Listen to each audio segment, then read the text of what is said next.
Hello, I'm Darby McDevitt, and I'm the narrative director for Assassin's Creed Valhalla. Today we're going to go a little bit deeper into some of the things you may have seen in our past demos, more specifically the mythical elements that you'll find in 9th century England. I'm talking, of course, about the Daughters of Lirion, the Black Shuck, and the Lost Drengir of Ragnar Lothbrok.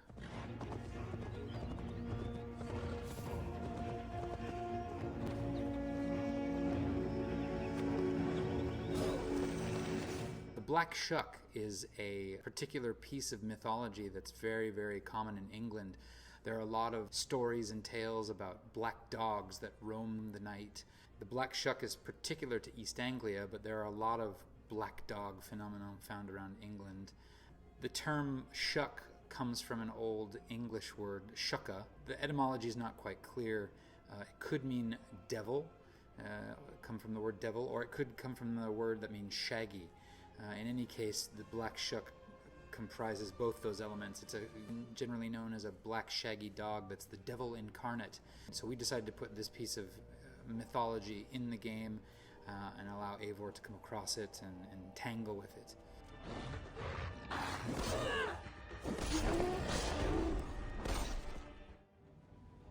A poor victim of someone's fury. Now, the Daughters of Lirion are our own homage to Shakespeare and his play King Lear, but the play King Lear is actually based on a historic figure from quite a long time before our game is set. But we thought it would be fun to put a little quasi-historical stuff into this game. So Cordelia, Regan, and Goneril are the Daughters of Lirion, and they are sort of protecting their father's legacy, a man who was betrayed by the people of East Anglia.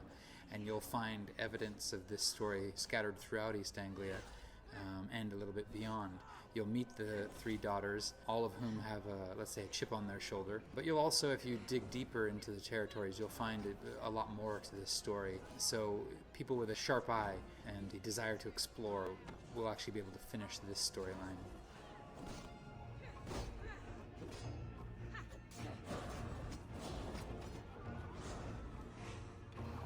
So you see, we are Ragnar. And lastly, with the Lost Drengir of Ragnar Lothbrok. Ragnar Lothbrok was a very famous Viking who came over to England about 10 years before our game is set. And he did quite a bit of damage, and he made a lot of enemies. And there were two kings in the north, or two men in the north who wanted to be king, who put their differences aside and banded together to try to defeat Ragnar.